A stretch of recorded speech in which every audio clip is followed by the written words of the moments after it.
Вие го гледате отвореното студио на телевизија Нова. Како што ви најавив, вечерва дебатираме за економијата со моите и ваши гости, председателката на Сојузот на стопански комори Данила Арсовска. Добре дојдовте во телевизија Нова. Добро вечер. Со нас е и првиот човек на Стопанската комора на Северозападна Македонија, Неби Хоџа. Добро вечер и за вас. И за прв пат во телевизија Нова е универзитетскиот професор Саша Кожухаров. Добро вечер. Добре дојдовте и вие во студиото на телевизија Нова. Благодарам. Данела, политичката криза се продлабочува. Веќе повеќе од година и пол сме сведоци дека бизнисот трпи. Колкав данок досега плати приватниот сектор од политичката криза? Ние бевме меѓу првите кои што алармираа дека последиците кои што ќе произлезат од оваа политичка криза ќе бидат навистина со долгорочни негативни последици. Оно на кое што треба да обрнеме внимание дека компаниите не само што ги пресметуваат штетите кои што ги претрпиле сега во моментов, туку и ќе ги пресметуваат и долги години во иднина. Нашата проекција некаде од прилика дека во следните 5 до 10 години тоа ќе се одрази врз нивниот личен раст. Оние информации кои што ги имаме во овој момент, иако се индивидуални, бидејќи не секој од компаниите нормално може да достави таков податок, е дека покрај тоа што се крати на планираните инвестиции кои што ги имаат компаниите, исто така отпочната еден процес на намалување на бројот на работните места, не само на оние кои што биле проектирани и планирани, туку и на оние кои што во моментот компаниите ги имаат. Значи сепак данокот кој што го плаќаат бизнисмените е висок. Многу нормална е таа бизнис логиката дека во моментот кога трошоците ќе почнат да растат, а приходите ќе почнат да се намалуваат, дека е потребно да се најде начин за компанијата да остане ликвидна и да обстои. Единствен начин за тоа е да се намалат трошоците кои што ги имаат компаниите, а првиот начин на кој што тоа се прави се оние иницијални кратења најпрво преку работните места, па натаму и на се останато. Има ли Стопанската комора на Северозападна Македонија точни пресметки колку штета претрпеа вашите фирми членки?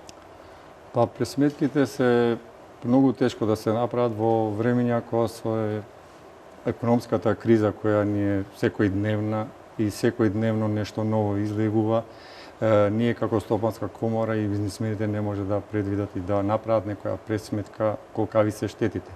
Меѓутоа, како што рече колешката, данокот што ние го плаќаме и штетата што ние ќе ја претрпиме во иднина, тоа се рефлектира покасно во бизнисот и тоа ќе се одрази во идниот период кој што не можеме сега точно да кажеме која е штетата. Меѓутоа, очигледно дека со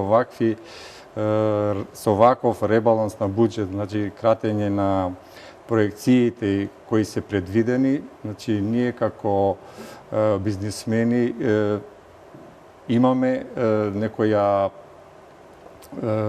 очигледно имаме некоја ситуација каде што кога ни се крати нешто што е планирано да се инвестира и да се реализира во нашиот бизнис, значи автоматски тоа се рефлектира негативно во правењето на бизнис. Професоре, ги слушнавме ставовите на коморите и на Сојузот на стопански комори, но и на Стопанската комора на Северозападна Македонија. Знаеме дека подлог период се стопанствениците во грче од оваа политичка криза. Колкав данок плаќа целокупната економија од сите овие случувања дома во политиката? Не е само дома. Значи, дел од случувањата се и пренесени или инволвирани базирано на соодветните влијанија и на светската економија.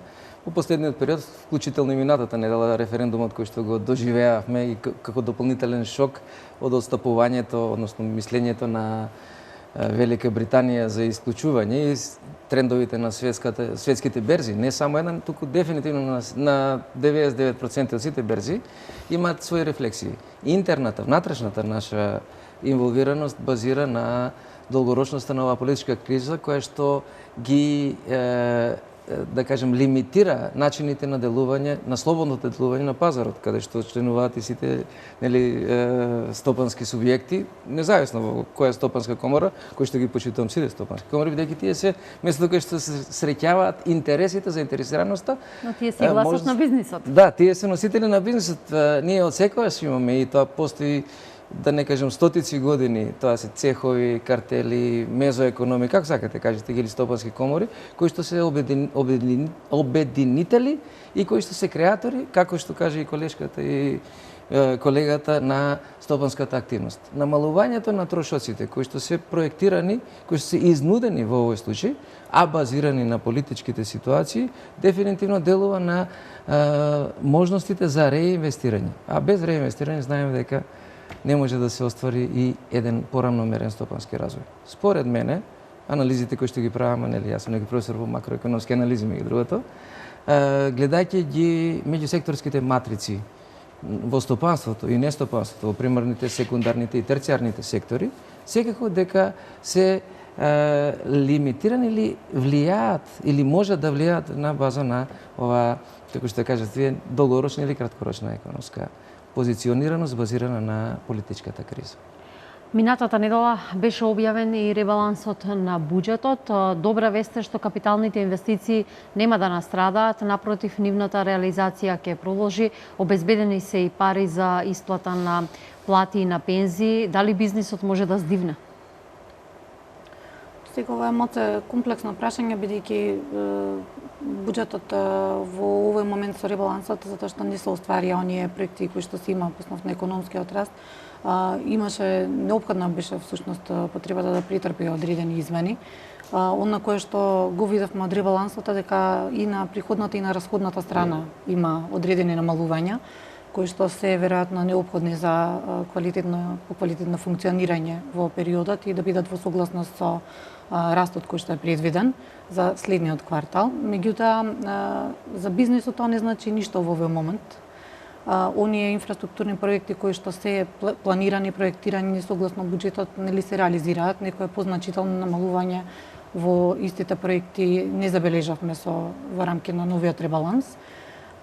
И она што е од екстремно големо значење, особено во овој случај, дека буџетот кој што државата го креира, нели нормално, за да го одржи стопанството, да одржи ликвидноста како на државата, така воопшто и на сите субјекти кои што работат и делуваат, малта не би требало да биде ставен на една страна, на втора страна треба да биде поставен бизнес секторот, односно стопанството, и да се посвети внимание како тој да биде одржлив и како на него да му се обезбеди поголем раст, бидејќи во крајен случај и целокупниот економски раст на државата не се темели само на државниот сектор, односно на јавниот сектор.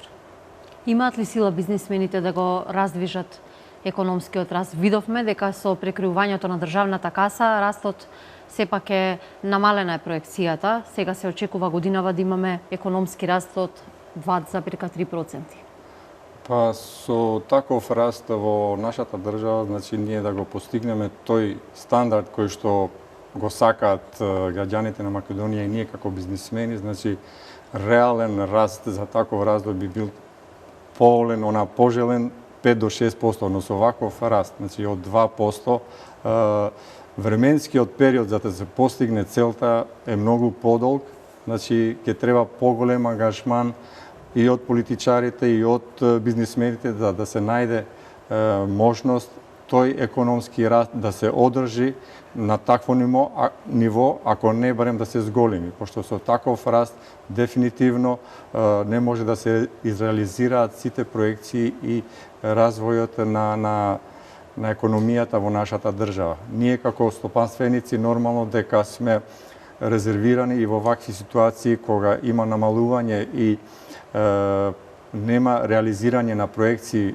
од страна на власта, нормално дека и бизнисмените во ваква ситуација се резервирани во смисла на поголеми или покапитални инвестиции во нови проекти, во нови бизниси и во однос на соработка и со странски партнери. Така да секое вакво одогледчување на криза, значи сноси и негативни последици во развојот на бизнисот. Кожухаров, имавме можност да ја погледнеме сликата деновиве на прекроениот или на ребалансираниот буџет.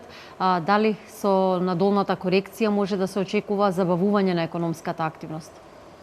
Дозволете да кажем, буџетот е план на приходи и расходи. И планот на расходи се прави прво, а потоа планот на приходот каде ќе се финансира. Токму тука и проекцијата од 3% на недостатоци во финансирањето на сите активности во буџетот. Значи во планот на финансирање на активностите кои што претходно системите на подготовка за окружување, поднесување и извршување на буџетот се реализираат во рамките на секоја држава, па и кај нас. Ние не сме исклучок, токму напротив.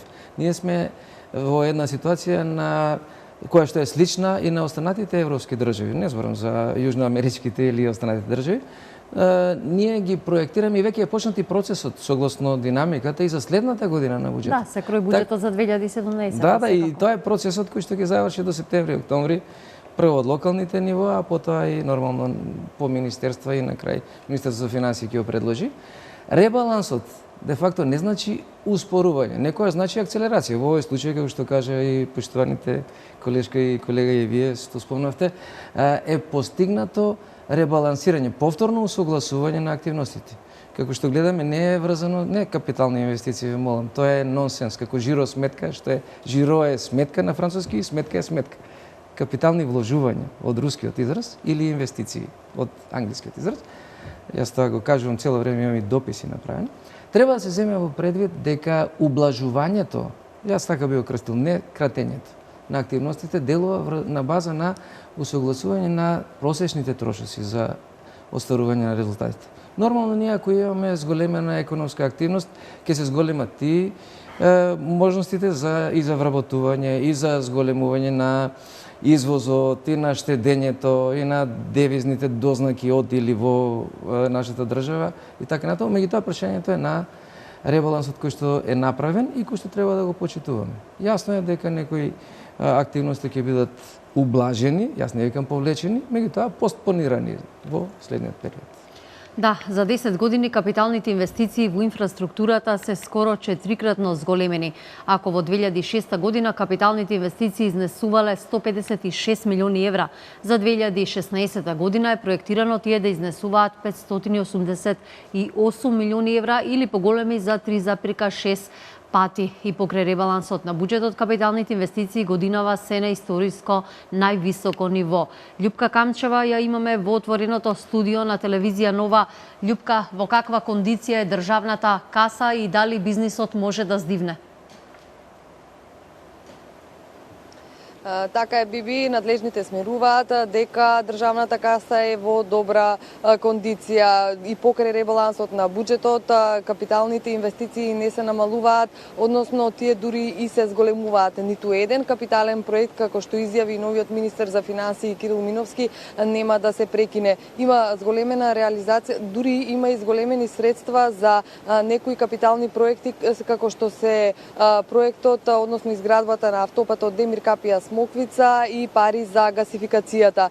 Капиталните инвестиции годинава се поголеми во однос на 2015-та, меѓутоа годинава и тие се на историско највисоко ниво. Ако се спореди во 2006-та, како што каже и ти, изнесувале 156 милиони евра, годинава изнесуваат 568 милиони евра. Инфраструктурните проекти се во полнек, тече изградбата на Демир Капија Смоквица, Миладиновци, Штипи, Кичево, Охрид. До крајот на ова или почетокот на следната година треба да биде готов автопатот Демир Капија Смоквица, исто и Миладиновци Штип наредната година, а во 2018 година треба да биде готов автопатот Кичево Охрид. Меѓутоа да го погледнеме прилогот на оваа тема од колешката Александра Спасевска. И покрај ребалансот на буџетот, капиталните инвестиции годинава се на историски највисоко ниво. Ако во 2006 година капиталните инвестиции изнесувале 156 милиони евра, за 2016 година е проектирано тие да изнесуваат 568 милиони евра или поголеми за 3,6 пати. За 10 години капиталните инвестиции во инфраструктурата се скоро 4-кратно зголемени.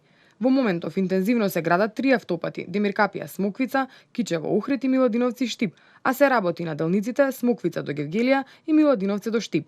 Во завршна фаза е изградбата на делницата Демир Капија Смоквица, која треба да биде пуштена до крајот на оваа или најдоцна до почетокот на 2017 година. Автопатот до Штип треба да биде готов следната година. Автопатот Кичево Охрид треба да биде готов во 2018 година. Планирано е годинава да бидат завршени половина од предвидените градежни работи. На терен работат 1200 работници и над 550 градежни машини. Се инвестира и во гасификацијата. Од ребалансот кој денеска е доставен до собранието може да се види дека се зголемени средствата за изградба на националниот гасоводен систем. Гасоводната делница Клечовце-Неготино е завршена, а во подготовка е фазата за изградба на гасоводната делница Штип-Неготино. До август ќе почне изградбата на уште 2 гасоводни делници, тоа Неготино-Битола и Скопје-Тетово-Гостивар. Со ова ќе бидат изградени вкупно 265 километри од гасоводниот систем, односно повеќе од половина од главните магистрални правци. Министерот за финансии Кирил Миновски во интервју за телевизија Нова вели дека покрај ребалансот капиталните инвестиции се на највисоко ниво досега и дека ниту еден капитален проект нема да се прекине, а за оние проекти кои имаат засилена динамика за реализација ќе има дури дополнителни средства. Купниот износ на средства кои што се наменети за капитални расходи со ребалансот пред се во однос на одредени инфраструктурни проекти како што представуваат коридорот 10 и гасификацијата, не само што не се намалени, туку се зголемени. Главните кратења се во делот на трошоците за стоки и за услуги. Настојувавме ниту еден проект кој што првично сме го ветиле да не биде прекинат. Сите проекти кои што се ветени од страна на владата на Република Македонија ќе продолжат да се реализираат. Дел од капиталните проекти кои тековно се реализираат се инвестициите во здравството. Ако во 2006 година ставката за капитални инвестиции во здравството била 0, во 2016 година се издвоени средства за изградба на општата болница во Кичево и опрема на клиничката болница во Тетово. Издвоени се средства за 5 центарот, за изградба на нов клинички центар во Скопје Штип, за реконструкција на 20 јавни здравствени установи, како и за изградба на амбуланти во руралните подрачја. Во образованието во 2016 година се предвидени средства за изградба и реконструкција на основни и средни училишта, како и за изградба на училишни спортски сали во основни и средни училишта, за реконструкција на ученички и изградба и реконструкција на студентски домови. Во земјоделството годинава се предвидени инвестиции во системите за наводнување во јужната долина на Вардар, односно местата Миравци, Негорци, Гевгелија, Грчиште, Палјурци, Кованци, Василево и за хидросистемот Лисичево, Велес, како и за хидросистемот Летовица. Исто така значителни средства се издвоени за поддршка на руралниот развој. И покрај политичката криза и двата предизборни периоди во кои не може да се реализираат капитални инвестиции, ниту еден од капиталните проекти предвидени за годинава не е прекинат. Љупка, слушнавме детали за капиталните проекти, за оние планираните, но и за оние кои се во тек, чија реализација е веќе започната. Имаше и дел од ставовите на новиот министер за финансии. Тој најави дека приоритет во неговиот мандат ќе биде креирање на нови работни места. Веќе можевме да видиме дека отпочна и нов проект Македонија вработува 2. Кои се очекувањата? Така е, Биби, како што новиот министер за финансии изјави дека негов приоритет, меѓутоа и прв приоритет на владата е отварање на нови работни места, токму затоа и се продолжува со проектот Македонија вработува 2, како резултатот на добрите ефекти кои што се постигнале од првиот проект. Од вториот проект очекувањата се дека да се вработат најмалку 20.000 невработени лица. Бенефитите од првиот проект беа 19.000 новоотворени невработени места, а 10.000 компании го искористиле овој проект. Тоа значи дека овој проект го искористиле 10.000 компании без разлика дали се мали, средни или големи. Во услови на намалена ликвидност на компаниите, во услови на криза, овој проект им дојде повеќе од добре дојден. Значи проектот беше поздравен не само од компаниите, туку и од невработените лица кои што на овој начин дојдоа полесно до работа. Како што кажав, очекувањата од вториот проект се нови 19.000 вработувања во малите, средните и големите компании. Проектот се однесува на неколку категории на граѓани, односно на невработени лица до 35 години, од 35 до 50 години, над 50 години, на невработени лица над 58 години и лица кои што тешко се приспособуваат на пазарот на труд, социјално загрозени лица кои што не се конкурентни на пазарот на трудот и не можат лесно да најдат работа. За една година овој проект треба да ги даде резултатите, меѓутоа до каде е проектот да го погледнеме од прилогот на колешката Александра. Социјално загрозените лица да имаат приоритет при вработување преку проектот Македонија вработува 2, апелираат од невладините организации. Компаниите кои што планираат да ги искористат поволностите за вработување на невработени лица преку Македонија вработува 2, треба да им дадат предност на овие категории невработени, посебно на жртви од семено насилство кои имаат најголема потреба од вработување. Вера Угриновска од невладината организација за жртви од семено насилство го поздравува продолжувањето на проектот и вели дека од голема помош за ранливите категории на лица. Затоа порачува до бизнис заедницата да им даде предност при вработување. Во врска со донесувањето на законската измена за вработување на лицата со проектот на Македонија вработува, помеѓу другите категории на лица се опфатени лицата жртви на семено насилство. Посебно ми е драго и би апелирала јас до бизнис заедницата, работодавачите, да на овие жени жртви на семено насилство, тие се најчесто жртвите на семено насилство, да им се даде приоритет при вработувањето, бидејќи имаат голема потреба, не некогаш повеќе пати се финансиски зависни и тие се враќаат, немајќи од што да се издржуваат, се враќаат кај насилникот. Заради тоа ве уште еднаш патувам апел до сите работодавачи да покажат малце чувствителност кон жените за жртвите на семено насилство. Преку Македонија вработува 2, досега се вработени над 19.000 лица, а бенефит имаа над 10.000 компании. Собранието вчера по скратена постапка ги изгласа измените на Законот за пензиско и инвалидско осигурување, за здравствено осигурување и за вработување и осигурување во случај на невработеност, со што се овозможува Македонија вработува 2 да почне да се применува до крајот на оваа недела. Компаниите кои ќе одлучат да вработат лица од различни категории возрасти ќе треба да бидат ослободени од плаќање на придонеси од 3 до 5 години. Првата категорија што ќе може да го користи проектот се невработени млади до 35 години за кои работодавачот ќе биде ослободен од плаќање придонеси и персонален данок 3 години. Втората категорија се долгорочно невработени лица од 35 до 50 години за кои има ослободување од придонеси 5 години. Со третата категорија се опфатени невработени над 50 години за кои ослободувањето од придонеси е 60 месеци. Четвртата категорија се невработени над 58 години во последните 2 години без вработување.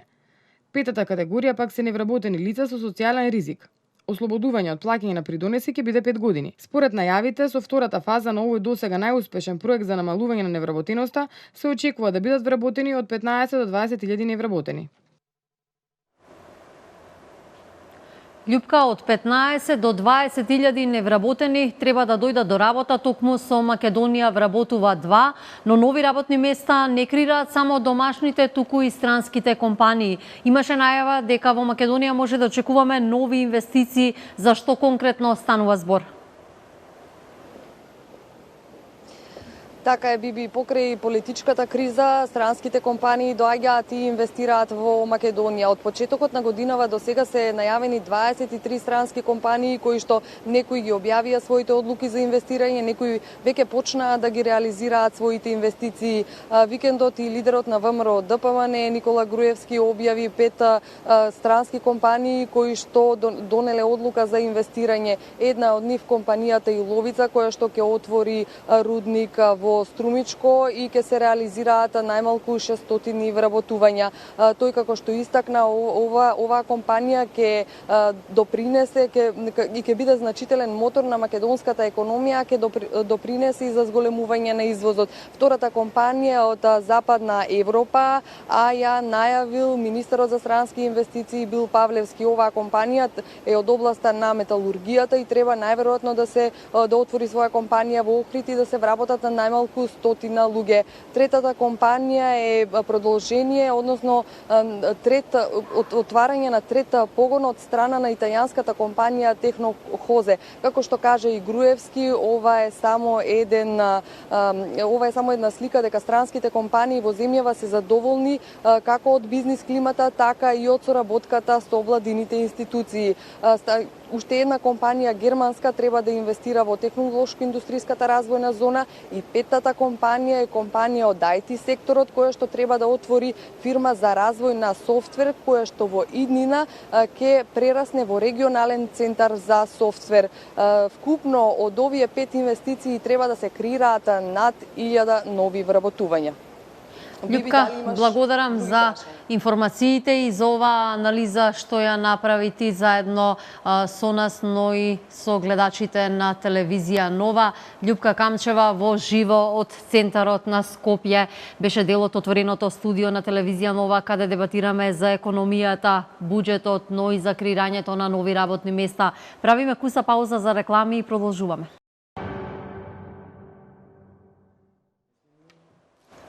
Да, вие сте со отвореното студио на телевизија Нова. Зборуваме за економијата. Ја представивме и сликата на буџетот.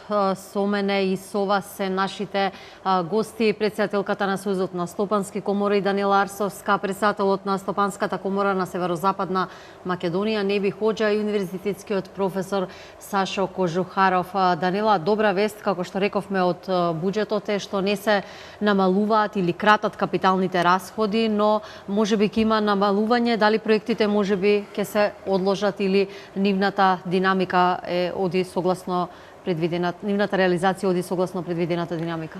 Добро, намалувањето согласно ребалансот на расходите од прилика околу 800 милиони динари, кои што е одреден процент, ќе го намалат на кое што било зацртано согласно претходниот буџет кој што го имавме. Меѓутоа, во секој случај, погледнато, да кажеме, со овој период минатата година, во секој случај имаме зголемување на планираните средства кои што се предвидени за овие капитални инвестиции. Повторно, оној дел на кој што обрнувате внимание посебно, на кој што го напоменавте пред малку е дали ќе се зголемуваат инвестициите.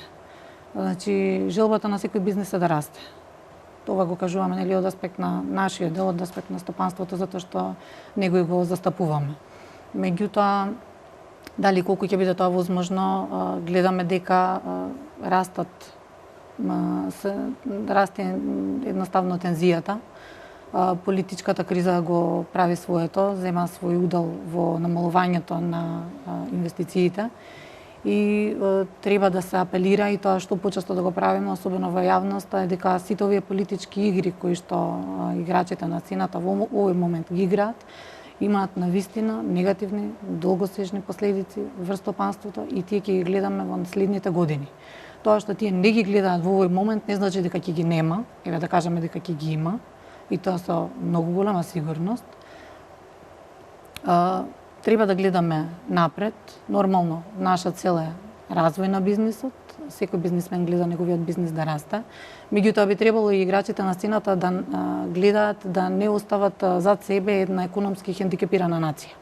Затоа што не верувам дека постојат политички играчи било каде во светот кои што сакаат да отпочнуваат се од нула. Целта на Република Македонија да веќе се изгради како независна држава 25 години.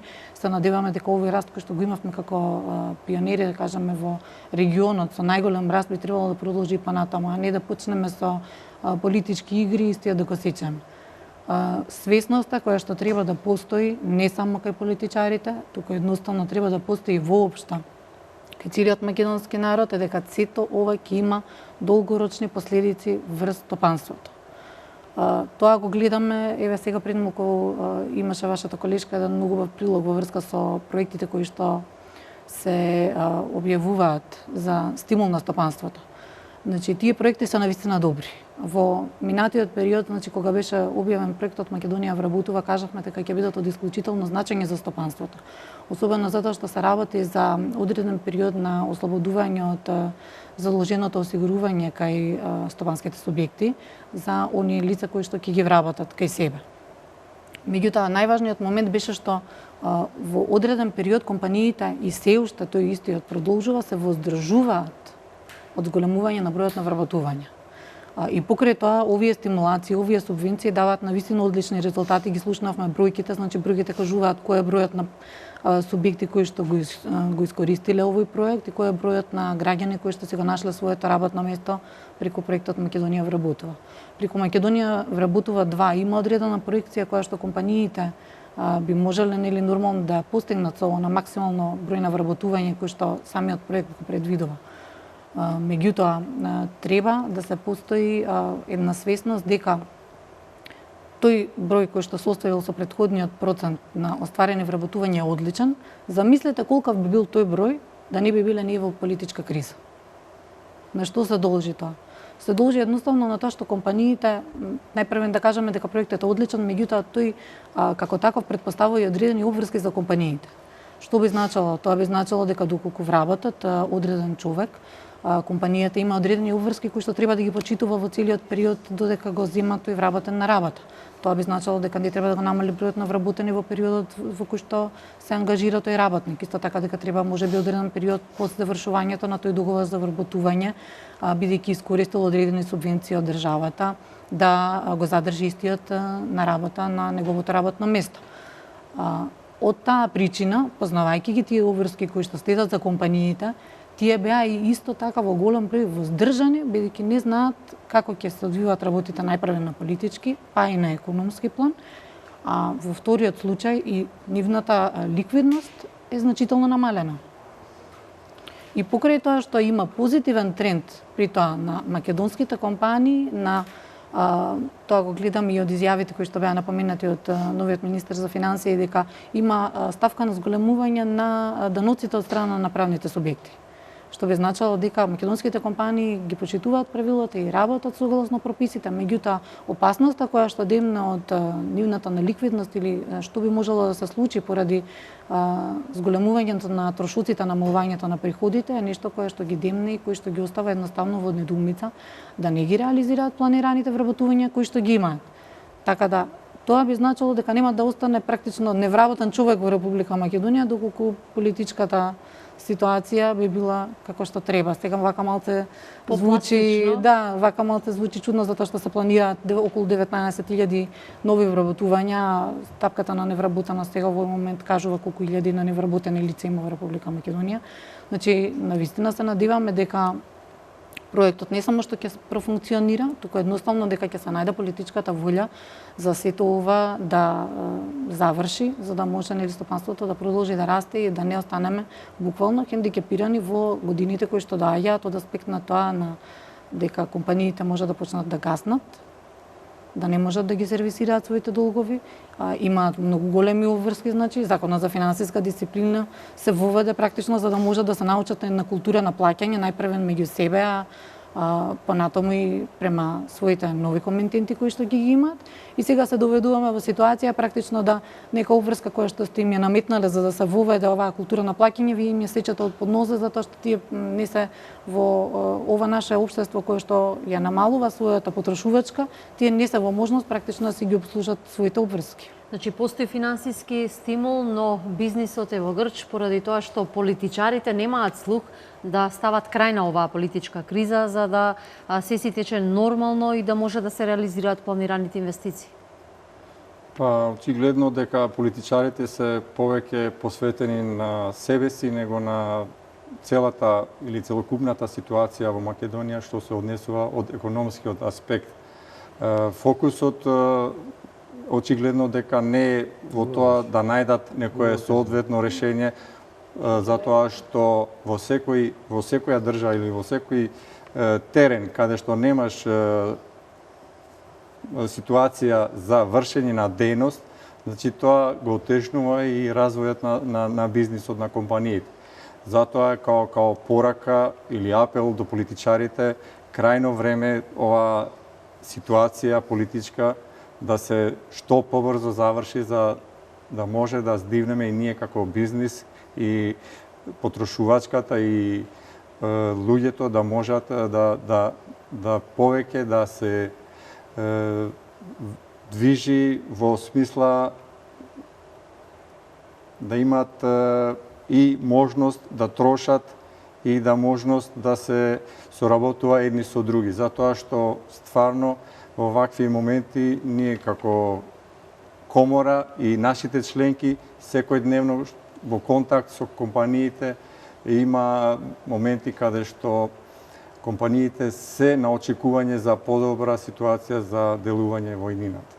Кожухаров спомена Арсовска дека последиците од оваа политичка криза можат да бидат далекосежни и на долг рок можеби ќе се почувствуваат посилно со оглед на моменталната состојба, но каде е тука свеста и волјата кај дел од политичарите да се најде решение?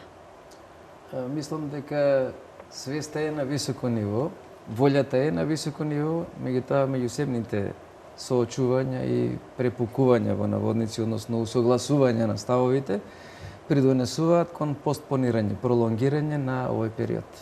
Како што кажа колегата Хоџа, со надминувањето на политичката криза не се надминува веднаш и економската поставеност врзана за ублажување или успорување на економските активности. Меѓутоа ќе придонесе кон акцелерација за врзување и мултиплицирање на заложбите врзани за стопанскиот дел. Според една анализа, американска анализа, ја само ќе ја презентирам и ја имам кажано можеби во други случаи, едно директно вработување, значи во производството, во областа која што единствено во целокупното стопанство генерира приходи, единствено во стопанството вработува, единствено плаќа данок. Тоа е стопанските субјекти кои што се членки на коморите, како што спомнав на почетокот на пледојето мое, генерира 8 работни места во образование, здравство, школство, да не набројувам понатаму. Значи и тука треба да ја гледаме можноста за развој, односно за брзување на економскиот раст. Јас не би го крстил Македонија вработува 1-2. Македонија континуирано вработува. Ние од една стапка над 30% невработени постигнавме всушност едно ниво на вработеност, односно намалување на невработеноста од над 20 и околу 24%, не ме взимате точно за збор, не сакам. 24,3. Да, добро. Истото го коментиравме. Значи тоа не е намалување на невработеноста, тоа е зголемување на вработеноста. Значи едно директно вработување во производствениот дел во секторот на стопанство генерира 8 зависни вработувања.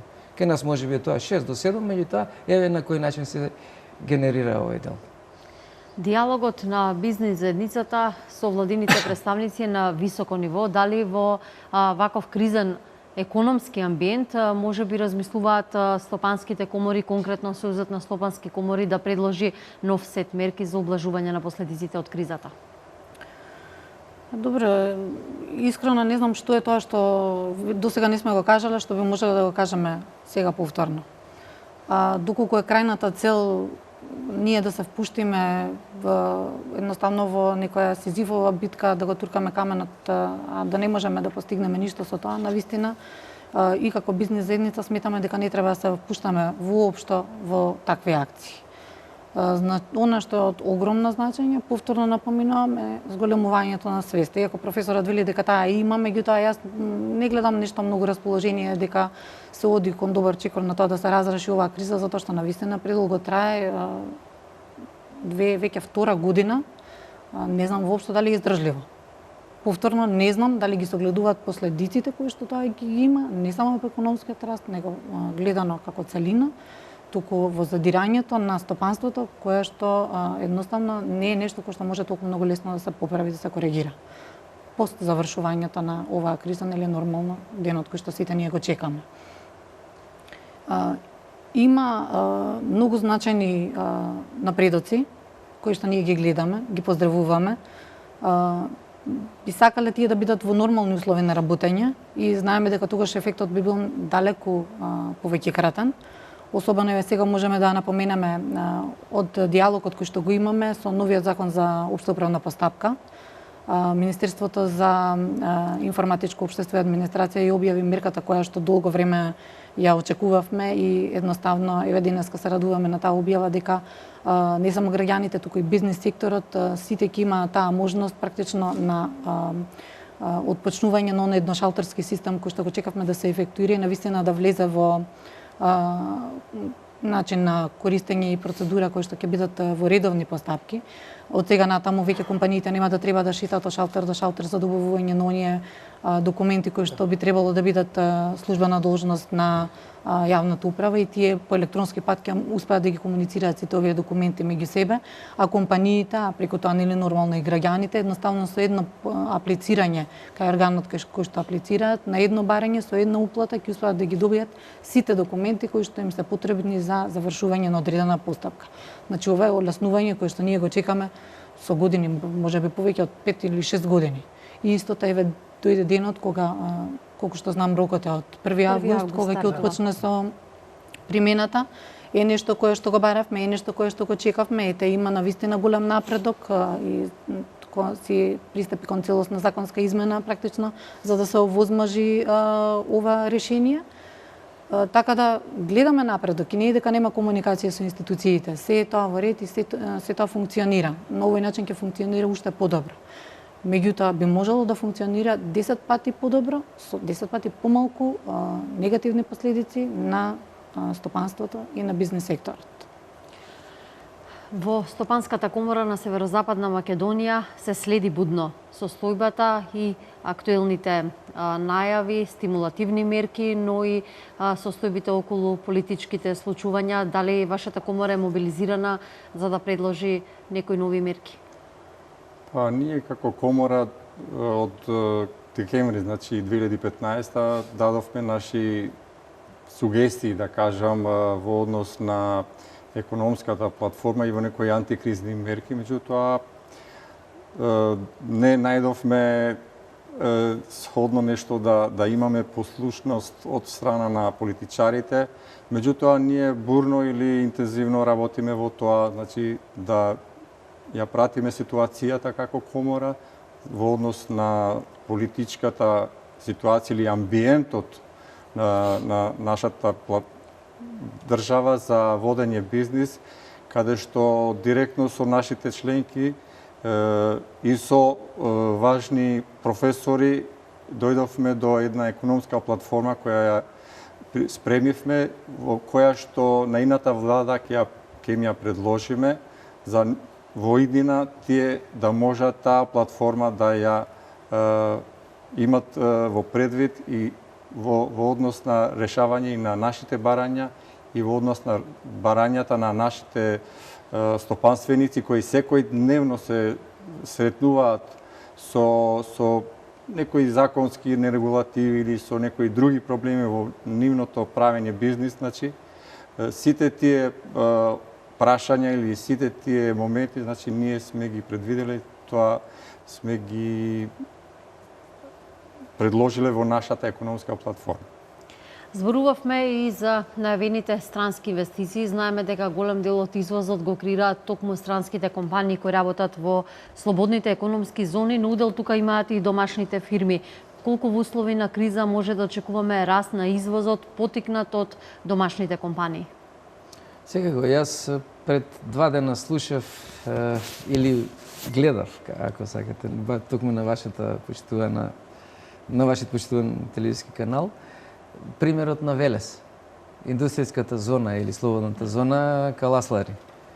И имаше паралела колку делува вработувањето или невработувањето во однос на неколку години на напред и колку ќе се зголеми девизниот прилив на база на можностите за извоз од слободните економски зони, на примерот на Велес. Суштината е дека странските директни инвестиции го депресираат притисокот врз домашното инвестирање. Меѓутоа, со мерките кои што ги спомна поштованата колешка Арсовска, на обезбедување на административно-технички и финансиски подобности или погодности, се овозможува и нашите домашни компании, со мерките кои што се преземаат и кои што долго очекувани, како што каже колешката, веќе се донесени, се овозможува и зголемување делот и на домашните компании. Не е неравноправно, никогаш и не било. Беше, може еден краток период, неравноправно делувањето на странските инвестиции домашните, и тоа сега се акцелерира и овој дел. Мислам дека овој тренд треба да продолжи и ќе придонеси на можностите за зголемување на извозот, односно, како што спомнав, намалување на притисокот врз домашните финансирања и на инвестиционите проекти, а секако и на останатите стопански и нестопански активности. Во нормални услови домашните бизнисмени и приватниот сектор треба да биде мотор на економијата, на економската активност. Има ли сила стопанството, приватниот сектор да придонесе во раст на извозот? Па, апсолутно дека има. Ги гледаме статистичките податоци со кои што располагаме, значи во оваа 2016 година, секако и оние од 2015 година, имаше одредени изјави каде што се кажуваше дека од растот на извозот практично удел има 30% странски, нешто на 30% странските компании. Тука и одговорат дека останатите до 100% се на македонските компании. Значи македонските компании во Република Македонија се двигателите на целокупниот приватен сектор. Тие се значи оние кои што вработуваат најголемиот број на лица во Република Македонија. Исто така она кое што е значајно да се напомене, а тоа дека на месечно ниво отприлика за последните засметани месеци извозот од Република Македонија, од македонските компании надминува некаде над 330 милиони евра, додека оној од зоните или странските инвеститори кои што ги напоменавме, кои што работат во Република Македонија околу 140 милиони евра. Значи повторно тука се гледа тој сразмер на бројките, не дека треба да е очекувано дека странските инвестиции треба да имаат поголем извоз од домашните, меѓутоа тие нормално го билдаат извозот и одат практично до на максимална бројка која што македонскиот приватен сектор, односно извозниците, може да постигнат. Дека треба стопанството да биде двигател на економијата, тоа дефинитивно мора не само да потврдиме, туку да кажеме дека и треба да целиме кон тоа. Приватниот сектор, реал секторот е оној кој што креира навистина најголем број на работни места.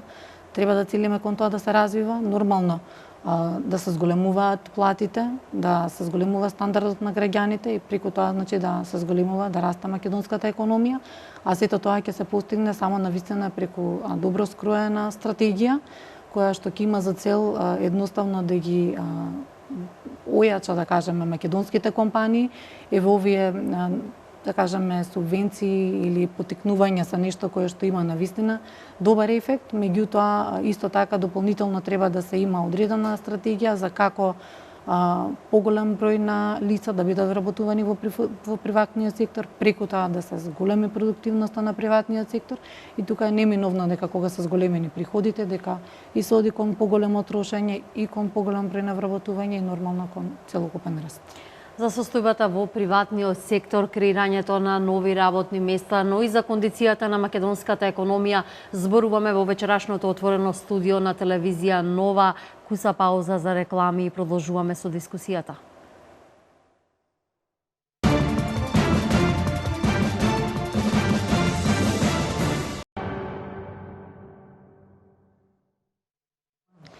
Вечерва зборуваме за економијата. Со нас се првите луѓе на Сојузот на стопански комори, на Стопанската комора на Северозападна Македонија, а имаме и ставови од економската фела. Со нас е универзитетскиот професор Сашо Кожухаров Хоџа. Ја слушнавме вашата колешка од Сојузот на стопански комори. Арсовска смета дека македонските компании имаат и волја и сила да бидат главен двигател на македонската економија, но како до повисок раст и развој креиран токму од домашниот бизнис сектор? Па, очигледно ние како држава сме повеќе од 50 и кусур посто, значи мали и средни компании кои што се главен двигател на економијата во Македонија и посветеноста значи треба повеќе да биде кон нив, затоа што тие мали компании и средни се многу по-осетливи во вакви ситуации каде што политичката криза може побрзо да ги потресе и да доаѓа до ситуација да не можат да бидат во состојба за продолжување на бизнисот и за нови инвестиции. Во ваква ситуација, значи, тие компании, дел од тие компании, значи, се и извозници од Македонија и во ситуација каде што имаме политичка криза, а и во случајот сега со Брексит, значи, имаме нова ситуација каде што компаниите мора да размислат во подолг период, значи долготраен период да можат да најдат или нов пазар или ново тржиште за да размислат за пласма на нивните производи за други пазари, каде што во случајот сега имаме Европска Унија и Велика Британија, така да треба да се посветат и во други пазари каде што можат да се пласираат нивните производи. Дали бизнисот размислува за освојување на други пазари, освен оние на Европската Унија и кон кои земји може да целиме? Па добро, традиционалните пазари за Република Македонија, како што знаете, се земјите од Западна Европа, со кои што ние воопшто имаме и најголема трговска размена. Тука нели најпрвен е Германија, а па натаму исто така меѓу најголемите трговски партнери на Република Македонија се и нашите соседни земји. Што се однесува до овие традиционални пазари, тука ја задржуваме својата позиција и нормално најпрвен за да се зголеми извозот и конкурентноста на македонските компании треба да се цели кон зголемување на продуктивноста на тие компании. Зголемување на продуктивноста значи зголемување на производството, зголемување на производството значи зголемување на можностите кои што таа компанија може да ги има доколку е извозно ориентирана.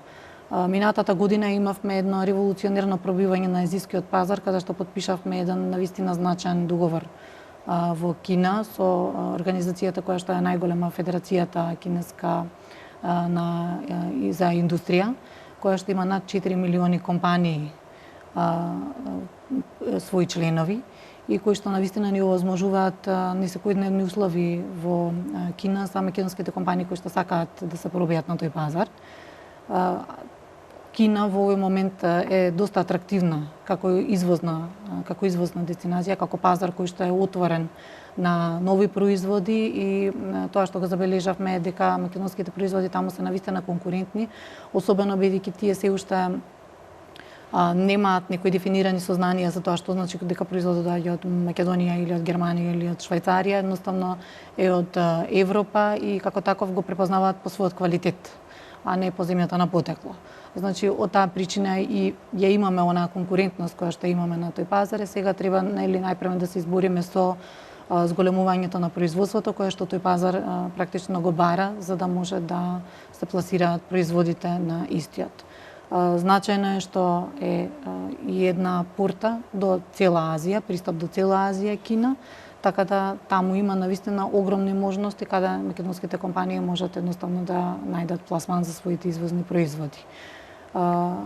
Со останатото кое што можеме да кажеме, тоа Хоџа го спомна пред малку е Брекзит, значи не треба да се креира некоја паника меѓу македонските компании, особено оние кои што имаат соработка со Велика Британија, затоа што во овој момент тој референдум во буквална смисла, во економски смисол не значи буквално ништо, затоа што самиот момент на практично излегување на Британија од Европската Унија се пролонгира, барем што се однесува во економскиот дел и во врските кои што ги имаат Велика Британија кон Унијата за 2 години. А во моментов и тоа е неизвестно дали воопшто ќе се случи или не, бидејќи повлекува еден цел ланец на реперкусии кои што би ги имало не само по Велика Британија, туку и по самата Унија. Така да не треба да бидат загрижени бизнисмените дека некои драстични поместувања ќе има на пазарот, не само во Велика Британија, туку во Европската Унија воопшто.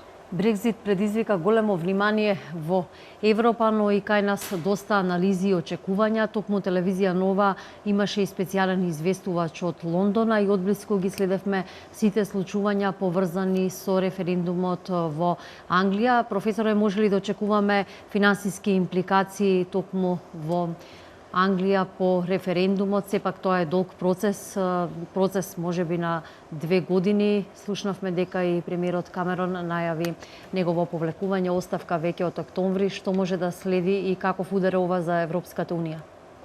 Ударот на Европската Унија е удар кој што веројатно бил предвиден и веројатно е анализиран од друго ниво. Читаме не само политичко, туку и економско и социјално, и да не набројуваме сега сите сегменти. И тоа местото кое што во тој случај ќе го добие Велика Британија е врзана повторно на Светската трговска организација WTO, каде што се заложува за намалување на царинските и останатите бариери за слободен трансфер на стоки. Да се надобро замина вашиот репортер од Велика Британија и на поштованата колешка, не е само извозот кон Кина или извозот кон Велика Британија, туку можноста Македонија да биде импетус, замаец, преку кој што ќе може од Кина да се трансферираат производи и услуги и така натаму од останатите земји кои што не се членки на Европската унија, во Велика Британија останатите стопански, да кажеме, посилни држави со кои што имаме стопанска размена на највисоко ниво. Да не забораваме дека ние сме членки на ЦЕФТА, ЕФТА и така натаму здруженија за бенефицирани царински стапки и останати поволници со кои што работат нашите стопански субјекти, независно дали се мали, средни или големи. Меѓутоа треба да го земеме во предвид сигнификантност на значењето на пазарот кој што ни се нуди. Значи, не само извоз на Кина, ова е фантастичен договор кој се потпиша со 4 милиони компании преку нивниот носител на стопанска активност, и тоа да не ги забораваме и тие 4 милиони компании кои што преку Македонија ќе можат да се инфилтрират или да се позиционираат во рамките на овој пазар кој што ни е пред нас. Да.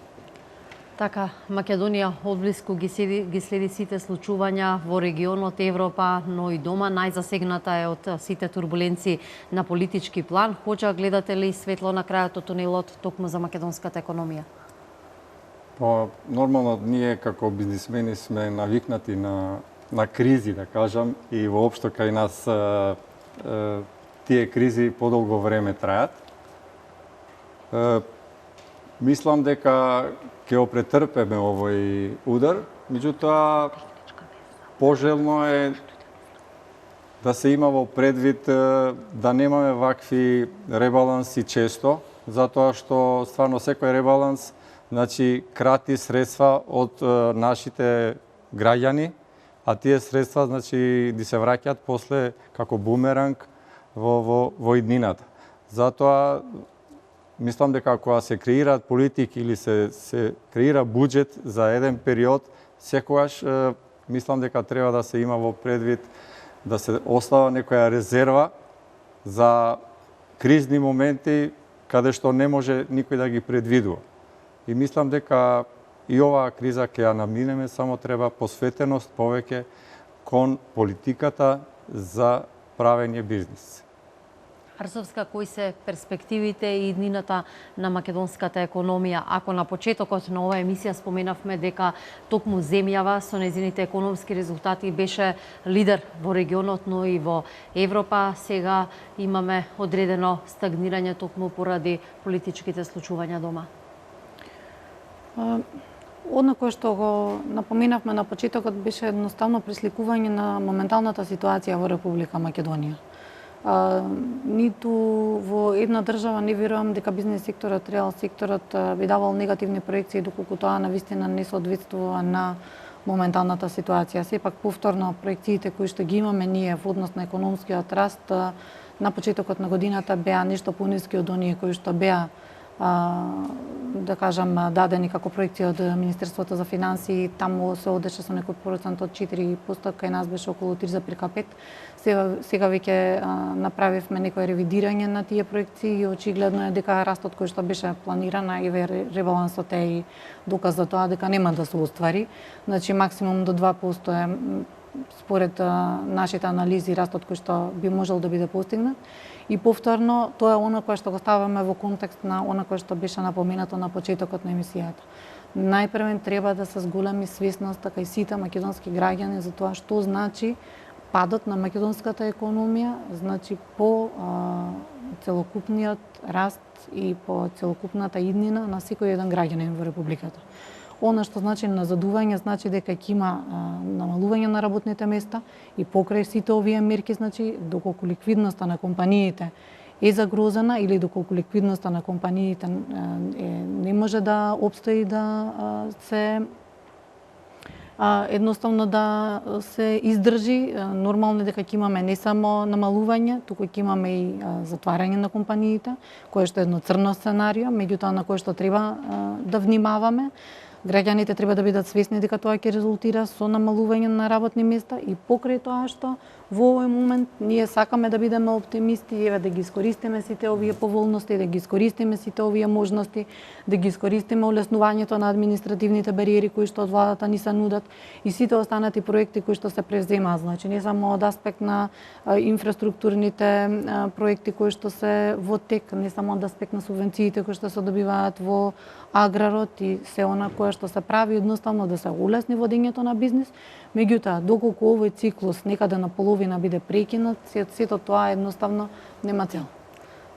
Ние имаме уште малку време да сумираме вечерашната дискусија, но да ве известам за една ударна вест која што можете да ја прочитате и на нашите екрани. Нов терористички напад има во Турција, 2 експлозии и неколку истрели на аеродромот Ататурк во Истанбул. Од Турското министерство за внатрешни работи соопштуваат за десетици повредени, но досега нема никаква потврда за загинати, како и тоа дали станува збор за терористички напад на аеродромот. Според информациите на телевизија Нова, владее вистинска паника, патниците оттаму бегаат по автопатот, а на местото на настанот се присутни турските безбедносни сили, како и возила на брзата помош. Сите летови од аеродромот во Истанбул се пренасочени, односно откажани. Телевизија Нова ги сумира последните информации и случувања за овој, според нашите сознанија, терористички напад кој се случил вечерва во Турција на аеродромот Ататурк во Истанбул.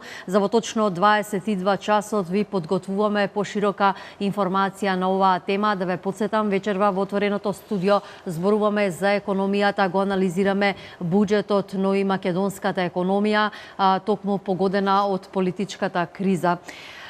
Професоре Кожухаров, каде вие ги гледате, ја гледате иднината на македонската економија со вака структуриран буџет, но и кои би биле предизвиците на бизнис секторот, каде тие би се насочиле? Прво, проекциите кои што се направени, кои што се дедуцирани или намалени, базирани на стопанскиот раст, односно остварување на зголемувањето на економската активност, јас мислам дека ќе се коригираат во Q4, односно во четвртиот квартал, како и секоја година вообичаено. Тоа не е само фризирање, односно поттикнување на завршните резултати, така да мислам дека ќе ја достигнеме, иако е дедуцирана, како што спомнав, штапката под 3%, мислам дека ќе биде некаде 3, можеби 3,1, 3,2%, зашто и ќе зборувам веројатно во некоја следна емисија или следно интервју или на некое советување. Базирано е пред се на две активности, според мене, кажувам, сепак. Едното е производството на храна, односно намалувањето на зависност од увозот на храна или прехранбени производи, вклучително не само храна за човечка употреба, туку и на добиточната храна. Да не забораваме дека добиточниот фонд учествува со голем дел, односно со во структурата на увозните компоненти и секако е зголемувањето, оно што беше и претходно спомнато, заживувањето на металуршкиот сектор. Можеме да признаеме или не, меѓутоа во голем процент од нашиот извоз во структурата на извозните активности учествува металургијата. Дали е тоа доработка, дали е преработка или иницирање на производство и извоз на елементи врзани за примарната екстракција и извоз на елементи. Можеме тука да зборуваме за метали и за неметали, силекс да кажеме и така натаму, дека ќе придонесе кон заживување на овој дел. Делот кој што го водат или го обединуваат почитуваните двајца колеги, значи од стопанските комори и останатите комори кои што се обединители, секако дека има огромен значај. Беше истакнато дека над 60%, ако не се лажам, од стопанската активност ја обезбедуваат малите и средните предпријатија и на тој дел со надминувањето на овој во наводници не проклет, туку оцрнет дел на политичката структура и кризата која што е настаната, дека ќе придонесе, кажам, Q3 ќе почне сега и тоа во четвртиот квартал дека ќе заокружиме едно зголемување на активностите. Сето тоа не базира само на политичката активност, туку базира и на предприемчивоста на постојните стопански субјекти. Ние можеме да очекуваме нови вклучувања на пазарот, нови основања на предпријатија, нови вработувања, но тоа базирано е на постојните активности. Проширување, надградба. Економијата не признава стерилност. Така е. како и биологијата. Ги слушнавме ставовите на професорот Кожухаров. Речиси сме при крај со вечерашното отворено студио. Подсетувам за нов терористички напад кој се случил вечерва на аеродромот Ататурк во Истанбул. Данела, очигледно неизвестноста и сите овие случувања ја потресуваат и Македонија. Апсолутно нешто на кое што сакав да се надоврзаме дека Турција како држава која што е еден, да кажеме, од една од државите која што навистина во последните изминатите 10 години на светските пазари тресаше од аспект на тоа дека стана земја која што имаше невиден индустријски развој. Значи таа расте и низиното производство, извоз, меѓутоа и развојот на гранките кои што ние исто така претендираме, иако сме навистина мала економија, да ги развиваме во Република Македонија. Ефектите од тие потресни ситуации кои што ги имаат тие, значи не само од политичката криза која што ги има сега во овој момент, нели, овие терористички напади кои што се случуваат, меѓутоа и одвлечењето на погрешни политички потези, како што е, да кажеме, потегот на председателот Ердоган, повлече една лавина на негативни ефекти врз турската економија од аспект на тоа дека едноставно со прекинувањето на трговските односи со Русија, тие се доведоа себе си да од прилика, според информациите кои што ги имаме, над од прилика 900 компании се затворија поради неможноста да ги остваруваат своите односи кои што ги имале претходно во периодот со Русија. Значи, сите овие политички, да кажеме, потези кои што играчите на сцената ги влечат, треба да бидат, да кажеме, едно укажување на тоа колкави може да бидат далекосечните последици. Штом таму може еден толков број на субјекти да се затворат во рок од само неколку месеци, тоа навистина ќе има долгосежни последици и веќе ги гледаат последиците во Кина, и тоа е, значи, само краткорочна криза која што трае само неколку месеци. Кај нас истото трае веќе втора година и се надеваме дека ќе има навистина расположеност од страните да најдат заедничко решение. Меѓутоа, за тоа апелирам дека не само правните субјекти, туку и воопшто граѓаните во Република Македонија треба да бидат свесни дека треба да се вклучат активно да се разреши оваа ситуација, за да не трпиме долгорочни економски ефекти. Јас ви благодарам што бевте вечерва гости во студиото на телевизија Нова. Отворивме многу теми, ги анализиравме и актуелните економски случувања. Почитувани, останете со телевизија Нова. Новиот информативен преглед е во точно 22 часот. Со вас ќе биде Гоце Михајловски. Повторувам, вечерва терористички напад во Турција на аеродромот во Истанбул Ататурк. Според првичните информации има десетици повредени, а се уште нема официјална бројка на загинати. Телевизија Нова ги има сите информации. Очекувајте не и гледајте не во точно 22. Пријатно.